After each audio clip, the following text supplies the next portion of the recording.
环球大战线深入世界最前线，全球各地的观众朋友，大家好，我是叶思敏。今天节目我们会来特别关心是美军最强招数被伊朗给学走了，包括今天要来关心到美军的基地亚马逊都精准的挨炸挨到伊朗的炸。那么呢，革命卫队现在也开天眼复制外科手术式的打击，这个是什么意思呢？等一下我们会做一个比较深度的剖析。先欢迎在场来宾，首先欢迎前资深外交官介文吉介大使。思敏好，各位朋友大家好。前成功级舰长黄镇辉舰长，主持人、各位观众，大家好。时事评论员王尚志上志刚，思敏好，各位朋友大家好。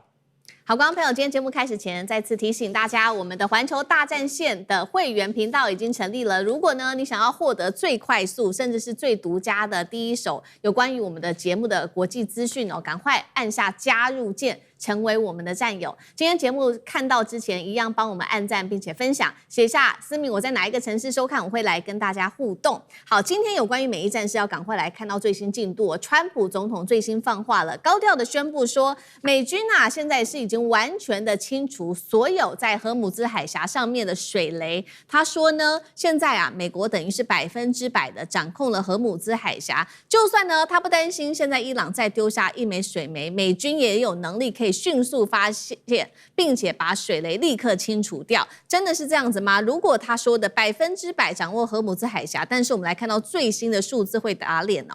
8月7号当周呢，只剩下8艘的船只通过荷姆兹海峡，原油的出口量现在看起来每天300万桶，比上个礼拜呢每一天大概是达到440万桶，可以看起来是大幅的下降了。那么伊朗呢再次的喊话，他说呢要求美国解除制裁，归还把他们冻结的资产，也赔偿战争的损失。结果我们来看到川普怎么对伊朗喊话，他就说呢，你要我赔钱，那么你也要赔我钱，因为过去数十年呢，不管是在各种的战争，像是中东战争啊、恐怖攻击等等，美军的伤亡我也都把它列出来了。你要我赔的话，我也要你赔这些相关的伤亡啊、支出等等，要他来做赔钱的。那么我们也来看到呢，现在呢，伊朗也没有闲着，为什么他们会认为说川普会讲这些话，是不是因为要把这个政治的声量喊高，要为下一次的军事行动做准备呢？于是呢，我们来看到伊朗它是立刻有了新的动作。首先，他先公布了一组有关于他们袭击美军基地的一个最新的卫星图。我们来看到这张图啊，上面呢大概就是显示出了说，伊朗先前攻击了不管是阿联酋、科威特、伊拉克、叙利亚等等跟美军有关的设施，他都把它给列出来了。现在最让美军还有华府头痛的是，过去几个月哦，他们发现呢，伊朗它的攻击的精准度不断的提升，尤其是针对这种美军的固定的基地啊、情报设施、能源设施跟资料中心，发现他们的攻击精准度都跟以前不太一样了。难道伊朗现在学会了美国这一招，有点像是外科手术式的打击吗？美国其实过去使用的招数就是先用卫星、侦察机、无人机找到目标之后，它就可以用 GPS 精准导引飞弹或隐形战机来发动致命攻击。结果现在怎么觉得说，这一套外科手术式的打击已经被伊朗给完全学会，甚至伊朗还发展出了自己的一套发现、定位、打击到战损的评估的一个完全的一个攻击链条，到底是怎么回事呢？所以今天节目一开始，先请教舰长怎么看有关于荷姆兹的海峡部分哦。川普说100%控制住了，但是现在看到不管是伊朗的飞弹、水雷都还是存在，真的有被美军给控制住吗？再来就是我们刚刚看到的，伊朗公布了这一张他攻击美军基地的一个卫星照片，是否代表说，他真的有精准打击的能力，可以像美军一样做这种外科式手术的攻击能力？舰长怎么看？首先，大家去想一个问题哦。我说我今天控制这个水龙头的水源，它有2个条件。第一，我说开就开，我说关就关，就是开与关都在我手上，这叫做控制，没有错吧？同样的，荷姆斯海峡就是，如果今天伊朗说这里不准通行，你敢通行吗？哪个船家敢通行？通行过去就会被打。那如果说今天伊朗说我让他通行，我绝不攻击，你会不会比较安心？当然，你可能还是怀疑，你说真的假的怎么样？但是最起码他说的是比美国有效的。川普今天说，我们今天美军维持他的航行，你信吗？你走过去试试看，你看美国说通行，看谁敢过去。就美国可以去阻止。我今天很远，你荷姆斯海峡在那里走船，我说对不起，我把它封锁。为什么？它有远程打击的能力。那你如果伊朗的船过来，我就攻击你。那美国这个能力是有的，但是美国说要把它开放，他做不到，因为开放权不在他手上，所以说美国控制那是胡说八道。那第二个，你说那美国要如何控制？他有一个方法控制，就是因为那里很窄，那都贴着地，你要把这所有地上所有的装备对这里能够威胁的全部给它剿除。那要怎么办？美军部队要推入这个伊朗到地面部队，把所有好比说他的伊朗的打击能力有200公里，就把200公里之内的所有的这个目标占住，这可不可能？对美国来讲根本不可能，他永远做不到，因为那个伤亡太大，这是第一个，绝对不可能的。第二个，我始终觉得川普这个他所有的话大概分作3种：谎言、大话、这个脏话。除此之外，我想不到还有什么东西。就像他说这个水雷这东西，我当过猎雷舰舰长，你知道这个猎雷的水雷的运用我太清楚了。首先我跟你讲，如果我今天不管任何国家要布雷他一定会宣布说，我这里我布下了水雷了，请你们不要过来，炸了不要怪我，这叫做嚇阻，你知道？就好像今天这个，如果伊朗说我要封锁荷姆斯海峡，不管什么手段，他一定会说，你今天经过来，如果不经过我的允许，我就攻击你，那就是一个嚇阻，他不会不讲话。你问他可不可以通行，他也不讲，然后你一个船过去，嘣，就把你炸一下。那你嚇阻什么？他没有军事所有的第一个要做的嚇阻，这是第一个。就是你有听过伊朗宣布说他宣布在那里布水雷吗？所有到目前为止，我一直在观察这个事，因为我当过猎雷舰，因为我知道如果布下水雷，基本上这里就会被堵塞了，就完蛋了。所有的股票要赶快跑。我讲过好几次，所以我非常关心。伊朗从来没有说他布过水雷，截至目前为止，没有一个看到一个船被炸的那个迹象是一个水雷。然后第二个，如果真有水雷，像那个川普说的，他给他这个化解了。清除水雷的一个大前提记好因为水雷舰本身是没有防卫的，它是一个木头的、铝的，它不能装很多的重的铁的飞弹，那个磁性很多，它不要清雷，它自己就先引炸了。所以它基本上它没有防卫。所有的水雷、清雷，那个猎雷舰的清雷工作，一定是在最后和平时代，战争结束了，才会有猎雷舰过去。到目前为止，哪个国家派的猎雷舰到荷姆斯海峡、到阿拉伯湾，一个都没有。川普拿什么东西去清啊？所以你说这个人讲话，实在是我有时候真的不知道该怎么讲。然后最后一个，刚刚主持人问到一个这种那个叫做斩首行动，其实斩首行动就是我们很久以前说的叫做远程精准打击。我很远很远，我就一个东西过去，我打得非常之准。现在大概先进一点的国家，科技先进一点国家几乎都可以做得到。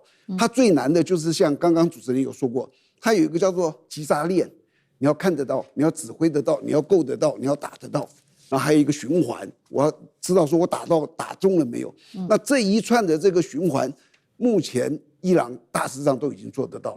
特别是他那个武器，因为他的武器，他火箭技术很好他可以打到很远，打以色列绝不是问题。他打到以色列、中东这个欧洲那里很多国家，他也打得到，所以他可以打得一个蛮远的。那准不准？以目前就是美国的 GPS， 那美国一定会动手脚，在这个战场，他会想办法让你没办法进入。可是，现在北斗是比这个美国 GPS 是更准，对，更难干扰的。所以那个东西就是他现在只要有中国帮忙，他可以做的一个打得蛮准的，就很远我就打了一个很准的一个，这就是一个叫斩首。好，所以有关于这个精准打击的部分，等一下也请介大使来帮我们再做补充那另外我们也来看到说，刚刚舰长也帮我们提到了嘛，那他这些技术是哪里来的？有没有中国大陆的帮忙？现在也说呢，指向可能有中国大陆或者是俄罗斯等等国家的帮忙。因为其实呢，我们来回顾一下，今年3月份，美国曾经要求商业卫星公司不要再暂停了这些在中东地区提供的即时影像。所以呢，现在看起来说，那伊朗它没有这一些服务的话，精准打击能力为什么没有消失？是不是来自于其他国家呢？所以《金融时报》就报道，伊朗可能用的是中国大陆商用卫星能力来提高对中东美军基地的锁定能力。也有一个说法是来自于俄罗斯可能提供了卫星影像，甚至是在战场上面这次俄乌战争他们学到的技术，包括无人机的技术等等哦。再来也有一个说法是，其实呢，伊朗也不用靠这2个国家，他们也可以靠自己啊。他们可以靠自己的全球商业卫星影像就可以锁定了美军的固定目标，所以3种可能哪一个比较有可能？等一下我们也请专家帮我们做分析。先来请教大使怎么看这个伊朗用的所谓的外科手术式的打击？这一次说不只是打击到美军基地，还包括了亚马逊资料中心2座都被精准的命中。大使怎么看？这个一般以这个现在伊朗的所有的这些精准打击，它最需要的是所谓的这个找目标，然后导航，然后在这个到最后再来看战损伊朗应该不具备这个能力。对，所以一定是国外一般推估都是其他外国提供的。有办法提供这种能力的大概只有2个国家了，一个就是中国大陆，一个就是俄罗斯。所以一般的用逻辑推论的话，一定是使用这2个国家的协助。因为美国事实上在这个3月的时候美国就要求了很多他们这些商业卫星公司延迟并且暂停提供部分中东区域的这种冲突区域的即时影像，也就是避免这个美国的敌对势力利用商用的这些卫星图对美军发动攻击，这个是美军3月就已经防堵这个。是，那这个问题是伊朗既没有这些，应该是没有这种卫星的设备。第二个，它也没有导航的设备你那个北斗卫星能够那么精准，它有45颗卫星在全球布局那这个部分伊朗是没有的。那伊朗有的是什么？伊朗有的是无人机，伊朗有什么？有的是什么？这些中程的所谓超高音速导弹。那这些东西如果没有眼睛跟这些情报指示的话，定位跟它的导航的话，也不会那么准。所以一般来讲，这个我看了很多这个媒体就直接推测，事实上就是说中国的商业或其他卫星影像，事实上这个伊朗有办法可以利用，有办法可以利用。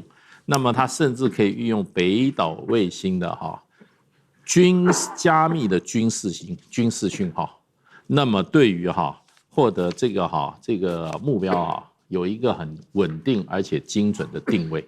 你如果不能够定位，你的飞弹不会打那么准的，所以这个一般推测是这个北斗卫星。第二个中国大陆还有这个间谍卫星，在这个区域上面有一颗间谍卫星叫 TE-101B，这个是中国大陆的高解析度的间谍卫星，那这个部分有人说伊朗已经秘密取得这一类的卫星，或者说拥有这一类的卫星，这是推测当然伊朗也不会公布，中国大陆更不会承认，所以就变成你在寻找目标，然后你在定位的时候，这些中国大陆这些北斗卫星系统军用器的，还有卫星这个间谍卫星，事实上一定扮演了一个角色。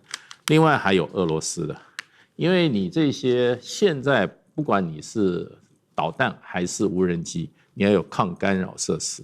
那通常认为就是说，抗干扰的技术是俄罗斯有就叫 Kometa M 这样子的这种设施，那伊朗是获得的，所以它的这些所谓的这些无人机见证者无人机可以很不受干扰的飞到目标去那是俄罗斯的。所以整个说起来就变成就是说，一般讲就伊朗这次是获得了中国大陆加上俄罗斯的这一次的这个在这些定位，在这些导航，到最后的什么打击，然后还有战果评估上获得了这个最先进的力量，所以美国不撤军也不行了。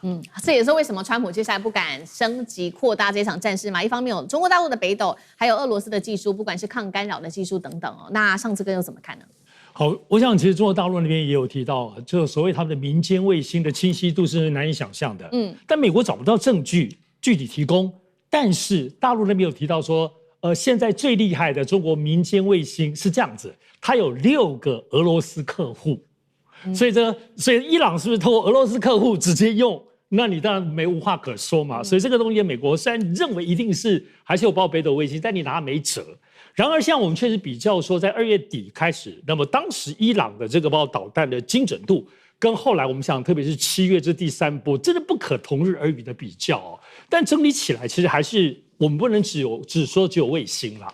首先，我觉得第一点还是不得不说，伊朗的部分的它这个40年当中，飞弹的系统是不断的精进的。我们知道，在第3波当中，它开始因为前面打库存弹嘛，第3波我们看到伊朗的很多新的这个导弹的武器，包括这个超高音速等等。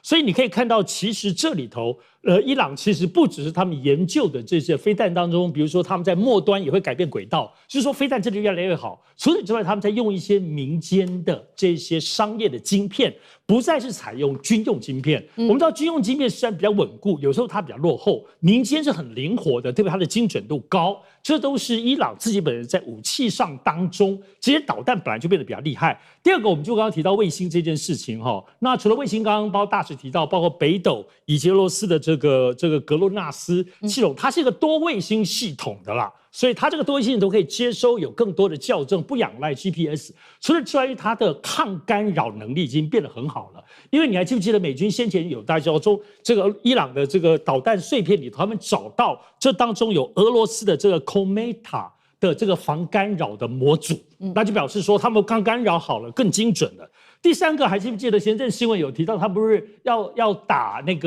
这个美军基地吗？结果他就说啊，感谢地方上的你们这些居民，你们提供给我美军基地。所以第三个就是他们在整个情报事实上就直接掌握。我们都是伊朗现在在打一个空军基地之前，他们有派出侦察无人机先去洞悉这些地形。除此之外，刚刚讲这些地方人力给予的信息，伊朗是掌握更多这些情报，所以可以瞄得更准的哦。所以我觉得第四个，最后我们要看部分，你可以了解伊朗现在是体系化作战。以他现在攻击美军基地，他不是乱打一通，他先用无人机先把你的爱国者飞弹跟智雷斯萨德飞弹把你清空了诱敌，然后呢之后他再导弹的再打下来。所以这个精准度往往是我们看到后面这个导弹，也就是说伊朗在动用体系化作战，他不是笨蛋。所以这个当中几波段哦，再加上它很多是地下掩体，到现在为止你都没有看到美国方面掌握了多少。后来第三波这一次伊朗当中，它飞弹的这些来路没有，所以没有办法攻击到它的飞弹的地下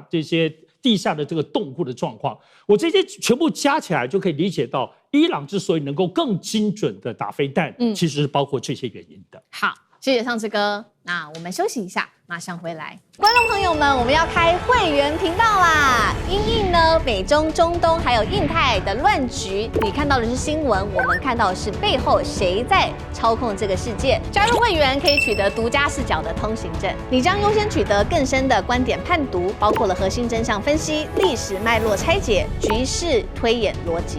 同时解锁会员勋章、优先互动权、问题解析、幕后花絮，支持我们制作高品质的影片。点击下方的加入键，一起成为战友吧！我们会员频道见。好，接下来我们要看到是中美水下猎杀战，现在说是全面开打了。尤其今天等一下会来特别看到的是，这个美国的19艘核潜舰现在挂上了一共是达到40枚的战斧飞弹哦。中国大陆方面也有武器来做反制，它的秦级的潜舰，等一下我们会来看到细节哦，还有整个反潜的系统，包括了直20F 等等反潜天网。等着来做猎杀。好，今天就中美的这个军事武器，我们会做一个比较深度的剖析。好，西太平洋尤其现在是不是下一波最危险的战争在酝酿当中呢？中美的决战点，大家说，不是只是在看战机了，现在也要看一看说这个航母啊，美军尤其能不能开进第一岛链呢？因为现在来自于美国媒体特别揭露，非常担心的一件事情，就是我们来看到 CNN 揭露的，美国的海军。我们来看到，它原本规划是有19艘的维吉尼亚级的潜舰，现在要重新定位了，要把它升级成巡弋飞弹的核潜舰。原本呢，停手是12个发射的位置之外，现在说，要再增加，一共是28个大型的垂直发射的位置，所以呢，12加上28等于说现在的武器总数可以达到40个。要应对的就是什么呢？他们现在在第一岛链这边，其实他们很怕中国大陆准备好的各种的飞弹，不管是东风21啊、东风系列导弹，到这种海上的辽宁号啊、055、052D、山东号、福建号都已经对着他们，甚至还有轰6K 啊。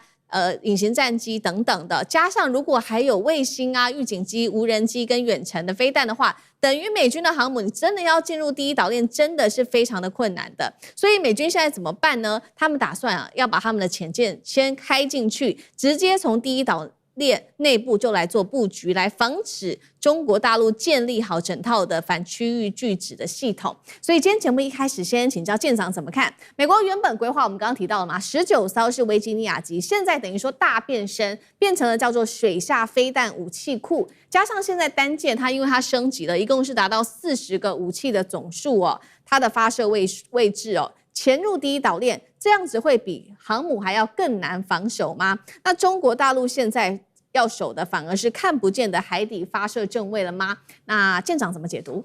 首先，大家要知道，核子潜舰分2类，一类就是它只装那个核弹，在国家被毁灭的时候，它做出第2级，只要我们国家被攻击，它在你不知道它躲哪里嘛，它就从海底发射一个导弹去打你，那它就具一个相对毁灭的一个威慑力，那别人就不敢打我。这是一种，这种叫做战略核潜舰，你把它摆开一边，这个平常躲哪去都不知道，它出现就是世界末日。那第2个就是像主持人刚说的这个叫做攻击核潜舰。其实所有的潜舰基本上都是空袭的，但是它是一个核子的，对，它因为核动力它就很大，它可能将近1万吨，像我们的海龙海虎大概就2000多吨。那海龙海虎其实他们平常以前呢，它这个发射管也可以打攻船飞弹，或者说我可以打重型鱼雷，我也可以打这个鱼叉飞弹。那以前不可以打这个战斧，它现在这次所改变的就是每一艘我是不是加一个28枚的战斧？那说穿了就是28枚的战斧而已。那28枚的战斧是不是一个很大的一个威慑力呢？我这样子说，像那个所有的动物的这种大区，或者他们的巡洋舰的那个大区，他们大概都有112个垂直发射管。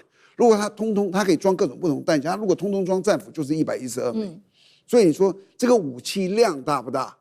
其实没有那么的吓人。那第2个，潜舰最可怕的地方就是你如果认识潜舰军官，你跟他聊天才知道，他们非常骄傲的，就是我不打你们水面舰哦，你永远没有机会攻击我。就是我之所以会有机会让你攻击，是因为我浮上来想要打你。如果我不想打你，你怎么可能找到我？对，大家可能会觉得怎么可能？现在科技已经这么进步了，对不对？声呐、主动声呐这么多找不到吗？我跟你讲，真的很复杂。因为水下的环境是靠声波，就像海豚嘛，发个声波一个回波，很近距离是没问题啊。几千码以后，你知道它经过层层的隔的，有不同的温度、不同的密度、不同的压力在那东西，它会形成很多的折射反射。你就去想一想。如果我今天进到这个房间里面哦，它这里摆了很多的镜子，一面一面的，我要找到我的目标其实是很困难的，因为这怎么闪一个，其实那里折过来的，所以它就是这么的复杂。那你说哇，那这么厉害，不是很可怕吗？我再说它有2个弱点，它的第一个弱点就是，其实它的威力有很大，它火力有很大吗？它没有很大，就是28枚嘛。随便一个驱逐舰都96管，什么100多管，就它的火力是有限的。它就像一个忍者，日本的忍者，你知道最厉害是什么？你不知道他在哪，但他跳出来，他可以怎么样？他可以开一个坦克吗？没有，他就是射个飞镖啊，什么东西都是小东西。是潜舰是类似的，它的火力没有这么大。还有第2个，它是最大的好处是隐秘，但是你就不要动，你只要在某个环境里面，你发起一个攻击，像他说战斧一定是哇冲上去的。那个现在的监侦啊，无论是无人机啊，这个间谍卫星，它很快就看到一个热上来，那里明明没东西，怎么跑出一个东西？就是潜舰。我可以立刻动用我所有的空中武力到那里去，布下声标去抓你。就说我不打之前我很厉害，但是我只要攻击一次，我就暴露了我的位置，除非对方是非常弱的，但中国大陆这方面并不弱。然后最后就是说，要怎么样去克服呢？我觉得所有对潜舰的克服，就是第一，潜对潜。我刚刚说的这种隔来隔去，是因为为什么？你跟它的深度不一样，水面去侦测它在这，它藏在这，这中间隔了很多的镜子。可如果我有一个潜舰跟它同样的深度呢？它就很容易去找到它，没有这么的困难。这是第一个。那中国大陆这个潜对潜很厉害，它核子潜舰或许不多，但是你要知道它的柴油潜舰很多。对，它柴油潜舰，它上次卖给巴基斯坦，它9个月下水3艘。我看他那个哦，那真的是下饺子。对，所以他如果布置在它一个东西潜伏在那里，它可能有很好的防卫。还有第二个就是空中反潜，潜舰很难打到这个空中目标。你像今天这个这么厉害，这个 Virginia 的这么厉害，问他有没有一个可以打到天空的飞机的？没有，战斧是打陆地的，水下是打船的，什么鱼叉也是打船，他没有办法打空中。所以如果今天顶空有一个这个直升机在上面或无人机在上面，我可以告诉你，他对他一点办法也没有。因为他只要上面有一个飞机在，他根本不敢上来。所以他有他的弱点。第一，他的武力不是很大，不要太担心。第二，他有很多的弱点。好，这边是舰长帮我们特别看到有关于这个维吉尼亚级的潜舰它的一些战力哦。那中国大陆的部分，我们现在也看到，确实潜对潜现在也有做出反制动作。那现在呢，被美国的商业卫星拍到，就是我们今天也要来特别讨论到了中国大陆的这一艘，现在呢秘密的在中国大陆的上海江南造船厂在造吗？是不是097？秦级的潜舰呢？我们来看一下小档案。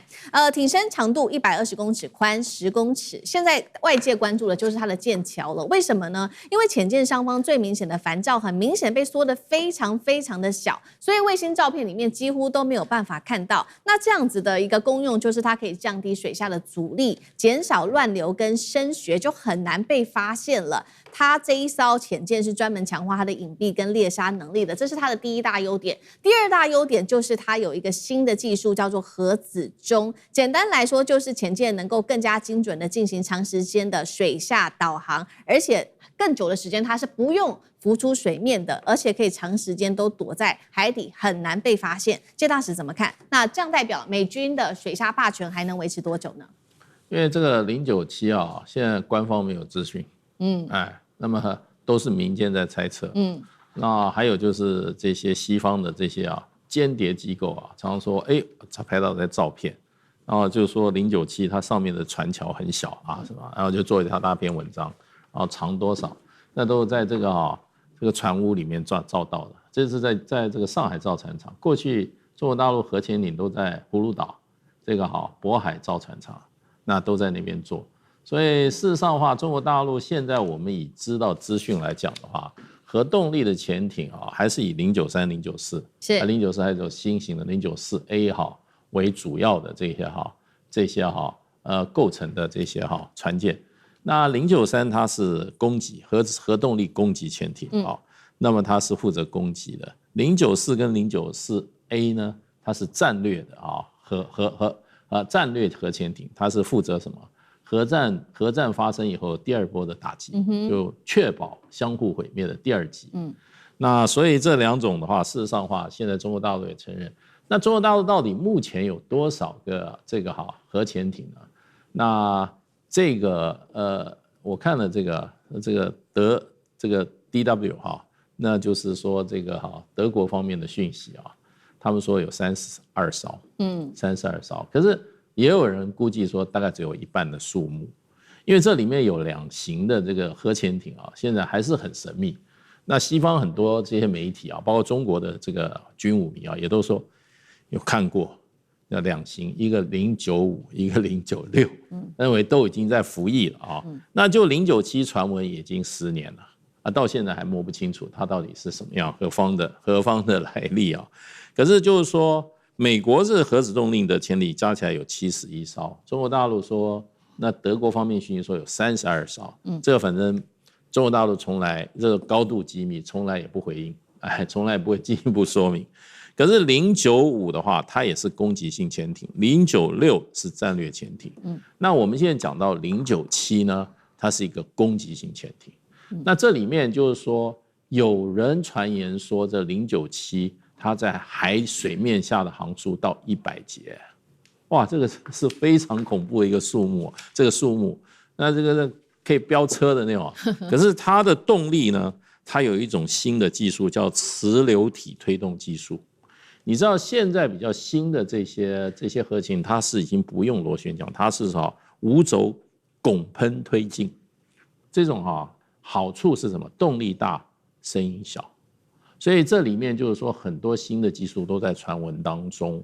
那中国大陆这个如果097攻击潜艇它如果出来的话，事实上它这个配备的武器系统非常的完备，有100多种嘛。所以100多枚这个攻击性武器所以是一个水下的一个怎么样？一个极大的攻击力量。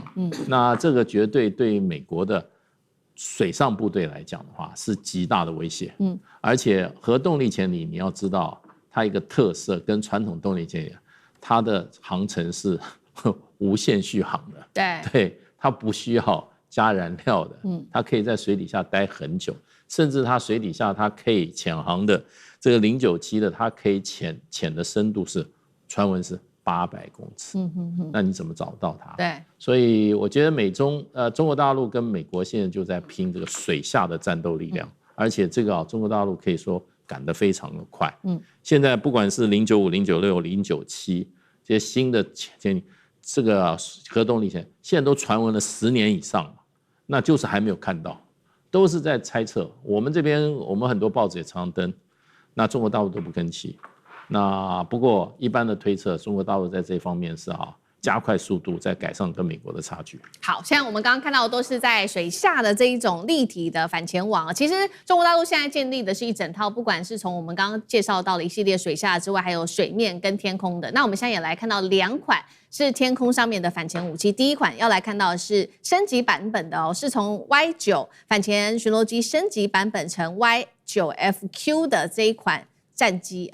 那么我们先来看到它的机鼻下方换装新的主动向列阵雷达，而且机尾也有升级，并且进一步缩小还改良那机侧可以携带大量的声纳浮标，在海域下面就可以建立水下的监听网，这是一个。另外一个就是直20了，比过去的直9，它的升级点是在它更大，而且它的航程更长，可以搭载放声纳，还有声纳浮标跟反潜鱼雷等等。重点是呢，现在包括了海上也要为了配合说这个直20更好操作，所以有把052D 跟054A 改良型的直升机的甲板跟机库呢，去把它加长。那战力的部分，上这个又怎么看？好，我这次中国大陆这个81建军节有推出一个智胜6级的这个军事纪录片那这里头提到海军的部分，我们知道现在中国大陆海军很厉害，公认都基本上可能赢过美国了。可是在这智胜当中，有一位这个舰长，他特别提到忧心忡忡提到说，其实还是有2个罩门中国大陆一个就是所谓防空。也就是说，如果有像 F-35突破了所有的各式各样的导弹跟部分的障碍，逼近了这个中国大陆的航空母舰的话，直接就来打你航空母舰。这个部分他们也不是100%没有问题好，第2个罩门是什么？就是防舰，也就是说防潜啦，防潜。也就是说，这个现在的美国方面这个潜舰这件事情，中国大陆海军不是自认为自己已经都 OK 了。好，怎么说呢？我们都知道现在这个所谓的这个潜艇。前面帮我2位提到的，因为它这个水文，特别是到深海，现在再厉害的侦测如果你真的潜到很深海的话，还是侦测不到的。所以再加上说，过去来讲，你这个岸基反舰，你虽然有一些巡逻的这个飞机，可是你没有办法24小时啊。而且如果你远洋的话，中国大陆跟美国不一样，你没有那么多海外的军事基地啊。所以你真的没有办法做远洋的部分。中国大陆是知道自己的罩门，所以现在就目前的准备，我们整体来看，首先针对于这个远洋这方面，万一远海这个远海可能是第一岛链之外往第二岛链靠近，主要是靠运9反潜机。那就19反潜机其实不断的增加它上面的很多的反潜的这个侦测的设备。那再来的话，第2个就是大家空中反潜。空中反潜是真的蛮重要，就前面我们提到的所谓的这个过去是直9已经很多落后了啦。现在这个直20F 它是大批量的送上航空母舰，包括055甚至到054B 各种的反潜功能，所以这个反潜直升机应该看起来现在是主力。除此之外，飞机上空中还有 KQ-200的反潜舰的无人机，是专门针对潜舰，这是中国大陆现在发展出来的。那我们知道，在舰艇方面，我觉得还是最主要的战力。现在你不要说现在所谓这个航空母舰055、052DL 这些，他们自己本身都具备这个反潜舰的能力，但是最厉害的还是针对于潜舰是054B 的这个护卫舰。054B 护卫舰里面所装载的都是中国大陆最新甚至没有对外公布的，对付这个潜舰的。那这个部分呢，在过去只有2艘。今年8月刚刚第3艘 OK， 第4艘也快 OK 了，第5艘正在建。未来预计到2028年会有10艘，这10艘都是针对于美国潜舰所建，所以也就下水饺，赶快最强反潜舰的这动力。然后再来的话，当然就是说水下的部分，现在中国大陆有发展出，比如说海底这种类似像这种光缆式的这种侦测的，它就很多一根一根的线头，所以它有新的侦测这个海底的部分的新的技术，还有一个深海的无人的这个 XLUUV 还没有真的对外披露啦。反正有很多最新的技术，但这边得说的，中国大陆现在主要还是对于反潜。知道自己本身的罩门是最大的关键，所以在这个体系化里头，特别是针对水文，除了我们现在在台湾第一岛链周边，他已经查得死去活来，因为现在他们针对反潜主要目标还是台海，所以对于远洋啊或者什么其他的部分，那是再说。但我们看到这个中国大陆之前不是跑到南太平洋经常跑去吗？对，这里头其实也在侦查那边的水文状况，对于未来最后要对付美国潜舰的重要的水文资料。好，谢谢尚志哥，那我们休息一下，马上回来。观众朋友们，我们要开会员频道啦！因应呢美中、中东还有印太的乱局，你看到的是新闻，我们看到的是背后谁在操控这个世界。加入会员可以取得独家视角的通行证，你将优先取得更深的观点判读，包括了核心真相分析、历史脉络拆解、局势推演逻辑。同时解锁会员勋章、优先互动权、问题解析、幕后花絮，支持我们制作高品质的影片。点击下方的加入键，一起成为战友吧！我们会员频道见。秃鹰是否打垮了美日联盟呢？因为他们要拯救日元哦，现在看起来是这个任务完全失效了。为什么呢？我们来看到一些细节，包括了现在日本现在面临的各种问题，像是进口成本暴涨，日企现在狂哀嚎哦。另外，东京的房地产沦为外资的猎场，高市早苗这个时候压力也非常的大，要救民生哦，这个物资一直上涨，说要降食物税，看起来也没效，支持率创新低，跌至53%。好，今天我们会有深度的剖析。先来看这一场日元保卫战，大家认为是不是踢到铁板了？如果您认为是，留言写1；如果您认为还不会，留言写2。我们来一起做互动。回顾一下今年7月，日币是一度贬到接近是164比上1美元，结果我们先前不是做了报道吗？美日联手就是要开始来拯救日币，确实当时看到日币一度有反弹，大约幅度达到5%，结果呢？为什么啊？到8月10号这一天又贬回去了，达到了159.29，重新吐回当时美日联手要去救日元，大约是1半的涨幅。现在呢，企业真的就是很担心，会不会日币继续的贬值呢？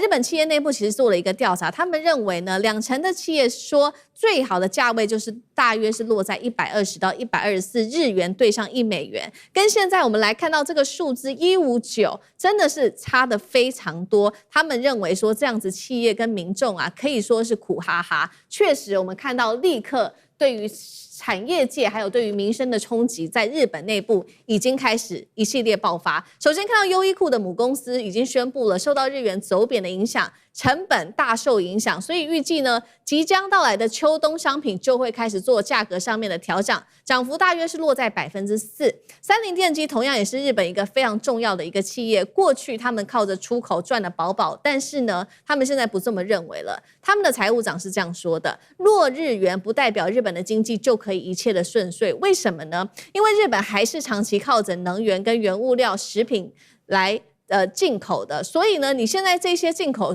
的成本大增的话，是压缩日本人的内需啊，那内需不就变弱了吗？再来看到是三井物产还有三菱商事他们也这样说，他们认为剧烈的汇率的波动影响了企业对于未来获利的预测跟他们投资的决策，对于企业来说是非常不利的。再来看到日本的贸易了，虽然我们看到进出口都有增幅，都有一个大约落在20%左右的一个增幅，但是最后来算起来，日本的贸易仍然是呈现严重逆差的，达到了4000亿日元左右的一个金额。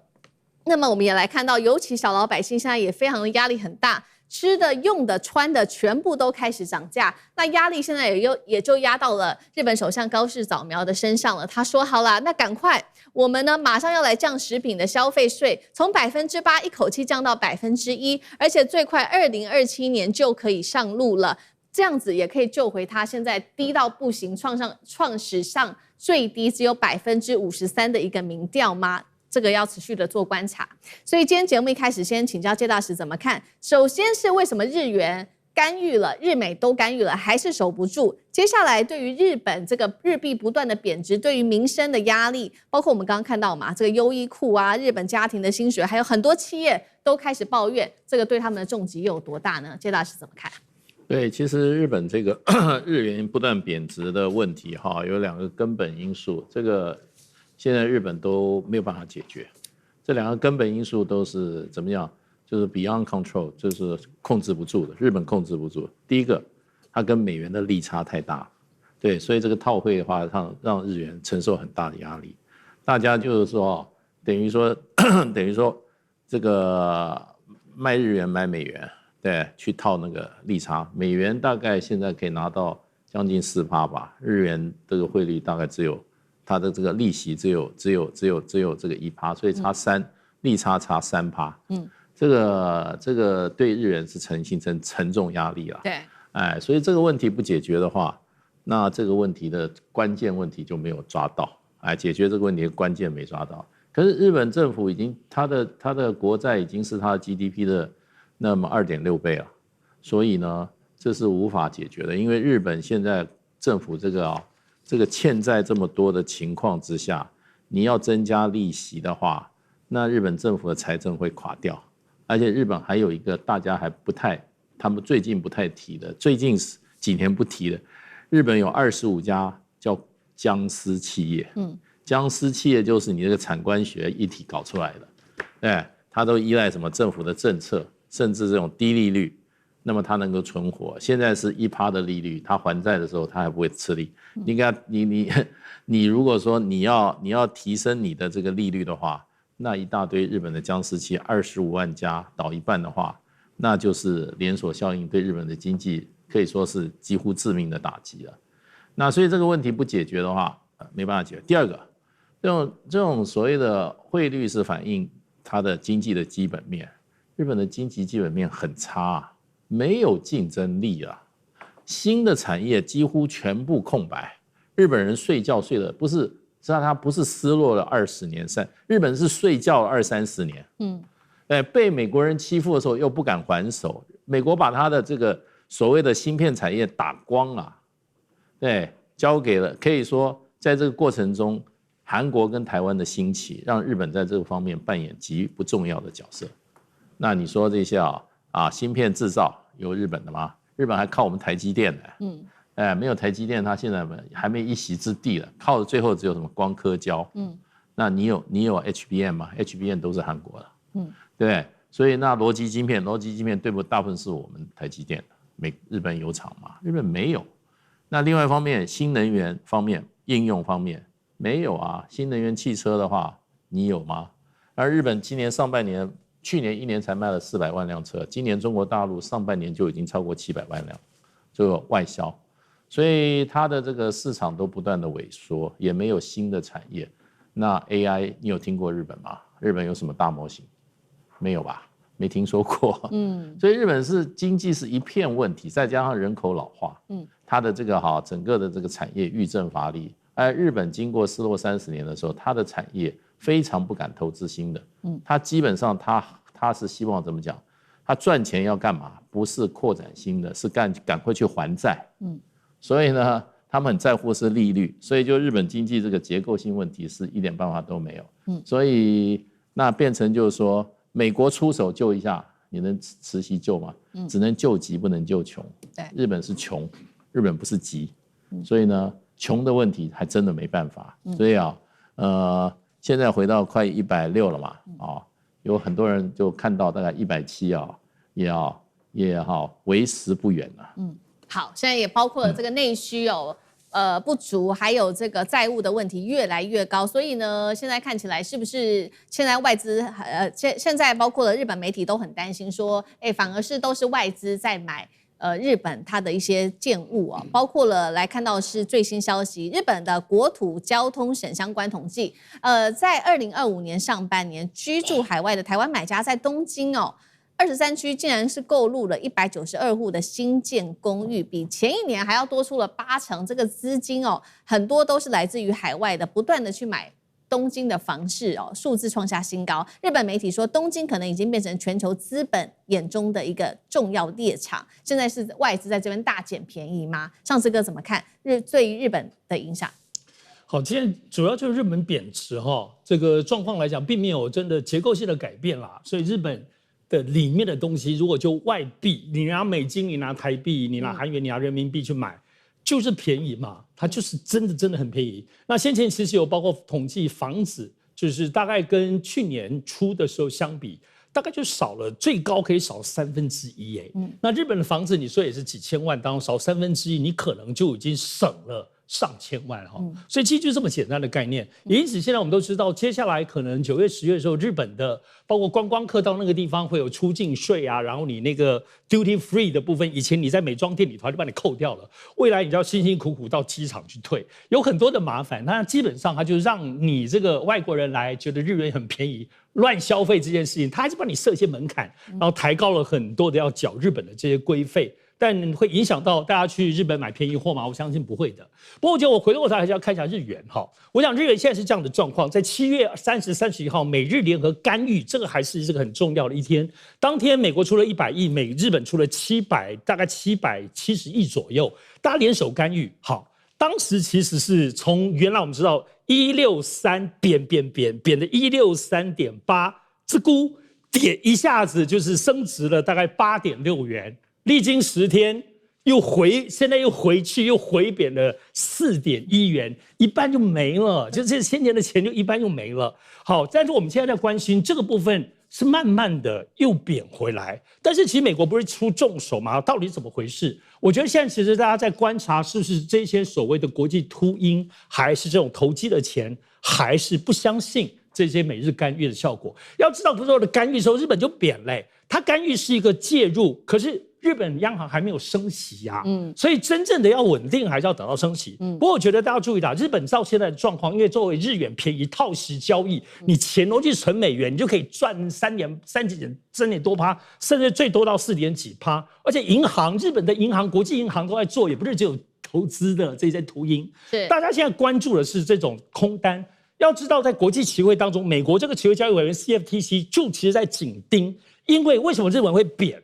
就是因为人家买外汇的日元期货看空嘛，在美日还没有出手之前，很恐怖空单是13.8万张，7月31号那天出手之后，瞬间少了一半，6.8万张。那现在呢？可是那个8月4号之后，这个美国这个 CFTC 没公布，所以我觉得有可能这个空单又回来，但是外界就没有资料，不知道。所以这个影响性，我认为是现在至少就这样子回贬的状况，我认为投机性还在。那这个概念最后怎么来看待这一波，到底怎么回事？我认为很简单啦，就2个。第一点就是说，现在在投机的或正规的日本银行、正规的投资的，都在测试日本或包括美国的官方底线。好，你现在出手，你是底线吗？你只是威吓一下市场，但这个底线在哪里？大家还在测。第二个，我认为就刚刚讲，釜底抽薪没有别的啦，就是央行宣布升息，日本所有日元永远的这个利息涨，然后全世界在外面的这些流动在赚差价的日元被迫要全部回到日本，你才有可能日本真正的恢复升值之后的稳定。那当然过去认为是10月，但是现在都认为应该9月。所以如果9月为日元的这个升值，就包括它的升息之后，我认为对全世界，包括美元，包括各式各样的货币，包括台币，包括去观光的这个钱，9月之后，10月如果去日本玩，可能成本就要高一点了。好，那如果真的9月份的时候日本升息的话，日本接得住吗？因为他们现在债务非常的高哦，占 GDP 的250%到260%左右，接下来可能会发生什么事情？那日本政府手上还有什么的招呢？黄舰长怎么看？其实他不是说他有什么招，而是这个金融的问题太复杂了，而且有很多的因素在影响它，而且这些因素里面通常是你拉这个下来，你拉那个下来，它很难取得一个适当的平衡点。那一个国家到底有哪一些机构啊或什么能够影响这个国家财政呢？第一个当然最主要是央行，央行它可以管这个货币流通，它可以限定每一个银行你的存款多少人贷出去，它可以决定升息，这个是不受政府控制的哦。像川普不是说升息降息，你不是那个 FED 的那个总裁根本不听他的，这是一个你知道，政府归政府，央行归央行，央行管的是金融这个次序，那政府管什么呢？政府是一个行政单位，它在管的是收跟支，花钱。如果我现在的财政状况不好，基本上我就是开源节流，怎么样去能够增加一点收入，减少一点支出，这是政府在做。这两个单位通常不一样。我举个简单的例子，好比说现在央行说我们日元这个实在是太弱了，那我升息，我增加这个日元的这个市场的这个持有力，然后很多人来买日元，我升息了嘛，这时候会怎么样？消费会下降，因为有钱了嘛，就是我存进去就好，那我不要去花钱，好，消费会下降。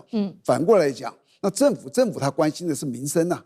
好比说政府觉得像高市觉得现在日本的人民的生活非常不好，那我怎么办？我就可能减税，加些补给，那我就希望大家能够消费，这个消费就增加。你会发觉刚刚央行的政策跟政府政策是违背的，它其实最困难的地方就在这里，它不是一致的。就是说央行跟政府有时候还在唱反调，如何取得平衡比较困难。好，谢谢舰长。那我们休息一下，马上回来。观众朋友们，我们要开会员频道啦！因应呢美中、中东还有印太的乱局，你看到的是新闻，我们看到的是背后谁在操控这个世界。加入会员可以取得独家视角的通行证，你将优先取得更深的观点判读，包括了核心真相分析、历史脉络拆解、局势推演逻辑。同时解锁会员勋章、优先互动权、问题解析、幕后花絮，支持我们制作高品质的影片。点击下方的加入键，一起成为战友吧！我们会员频道见。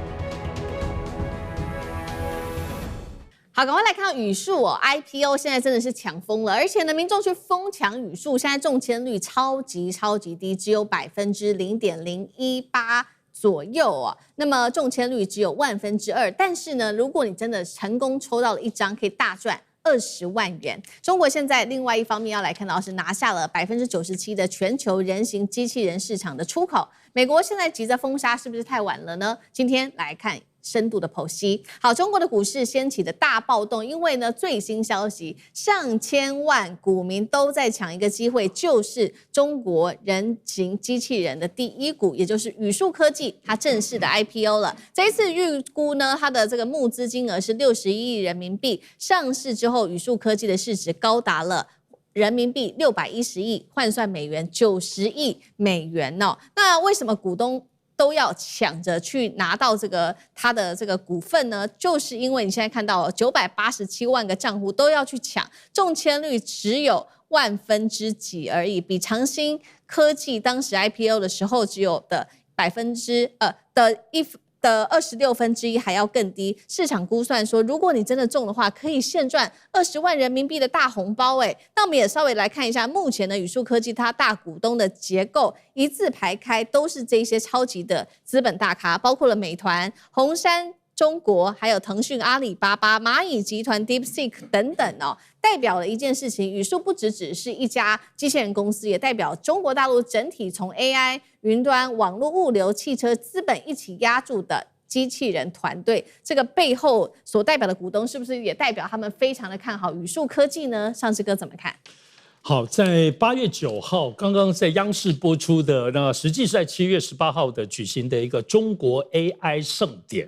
中国大陆这是央视主办的哦，中国大陆已经开始针对他们 AI 跟机器人的发展，开始做一些人物啊，包括各式各样的这种文化性的集中哈，所以有一个这个 AI 盛典。当然，这里有王星星的语数机器人，在这个2026的这个机器人风云人物的11位年轻才俊当中，这是位列第一哦，所以这个是没有话说。那我想语数科技的机器人现在不只是它这个表演各方面很吸引眼球，实际上都知道现在在美国很多的机器人，包括 AI 拿机器人做这个所谓 machine learning。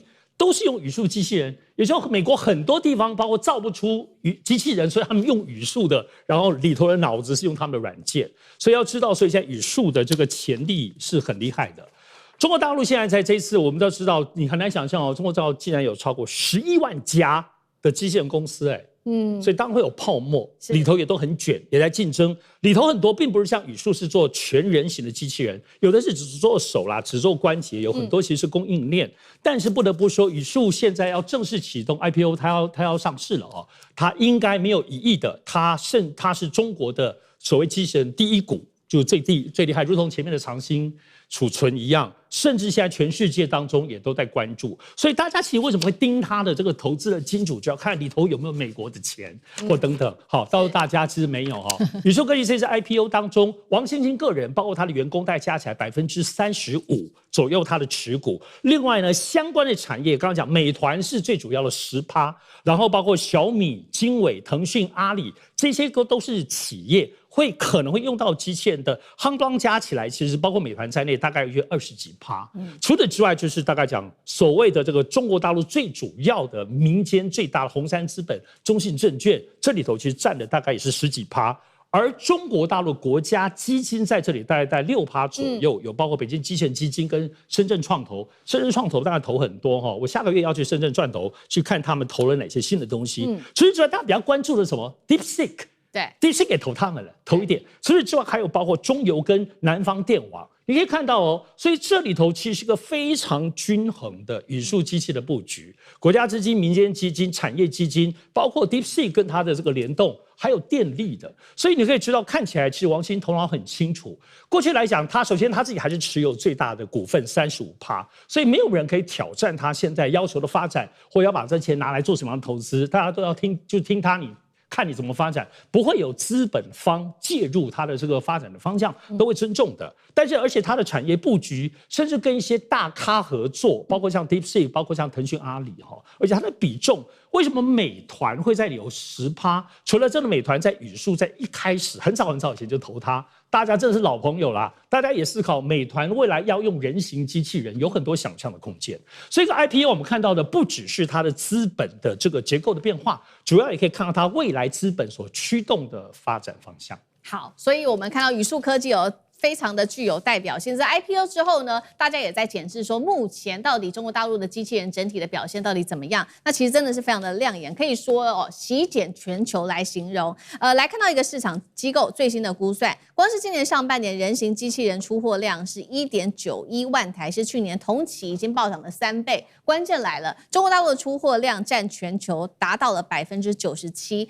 CG 上面我们来看到，现在前几名的部分，第一名是中国大陆的智源机器人，出货量占全球44%，大约是8000多台。第二名就是我们刚刚提到的语数科技了，出货量占全球30%，其他中国企业加起来也有22%左右，也就是光是中国大陆的部分，其实呢就占比了97%，那剩下都是其他国家的企业，占比不到3%。建长怎么看？大家可能会觉得说，真的美国这么先进的科技，它会输给中国吗？其实它输的不是科技，它输的是那个产业链。因为我从一个例子我就知道说，有深深的感触。第一个，大家想苹果是不是这个世界最大的一个这个科技公司，非常先进的，它资产有多大，对不对？苹果当初要发展这个叫做电动车，他们投入了10年，投出100亿，最后他放弃了。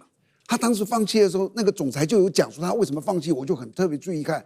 你以为是你做不出来？我当然做得出来，可是他说我做不赢中国的 CP 值。他说为什么？因为所有的产业链这些东西全部大部分在中国。我抓了几个少数东西，我做了这辆车，我很多东西要从中国进来。我进来之后，因为我买它做过来之后，我的生产的成本是远超过中国在当地做的，都在它附近。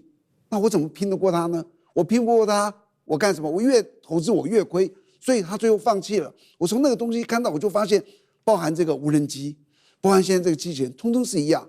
刚刚这个上次哥有说了，他们相关产业有11万家。你知道那个包含无人机啦，这个机器人呐，这个以前那个电动车，它经常在大陆有一个乡镇哦，好比说像我们这个土城，里面就有可能有7000家跟这个产业链有关的。那机器人有什么马达啦、减速器啦、丝杠啦、感测器啦、电池啦、结构件啦、关节模组啦，一大堆东西。它不是说我最后一个组成一个机器人。我在这里生产，我所有的东西通通要有这样的水准，那就是讲到供应链，你就发觉中国大陆是全世界最大的一个制造业的。为什么它可以这么大？我这样再说出来，你就会知道你很难击败它，因为它的市场太大了。市场决定了一切商业的活动。我有这么多的需求，你看大陆有多少的这种百货公司也好，那个旅馆也好。他们现在都有机器人在送餐，你看到没有？那个东西量太大，你美国做得到吗？做不到，因为市场大，供应链强整齐，你很难击败它。好，那其实呢，我们刚刚说嘛，所以中国大陆的出货量这么的大，97%，所以现在美国也很紧张。最新消息是，美国宣布呢，以国安为由，接下来会禁止中国大陆，包括不是中国大陆，它是特别指所有外国的这些人形机器人跟4足机器人。那其实呢，美国的理由就是国安，因为这个机器人有摄影机、麦克风跟感测器等等。但是中国大陆就觉得说，美国一定是冲着它来的。所以我们看到央视旗下的新媒，这个是玉渊谈天就讽刺竞争，不过又要开始限制了。美国人是不是失掉自信心啦？谢大使怎么看？对，那当然就是没自信心啊。美国现在是保护主义大国，你知道保护主义对产业的发展是最不利的。而且呢，保护主义是对国内消费者最不公平的一种政策。你就让美国的消费者买不到最好的产品，然后你要买只能买本国的产品，那本国产品是又贵又不好。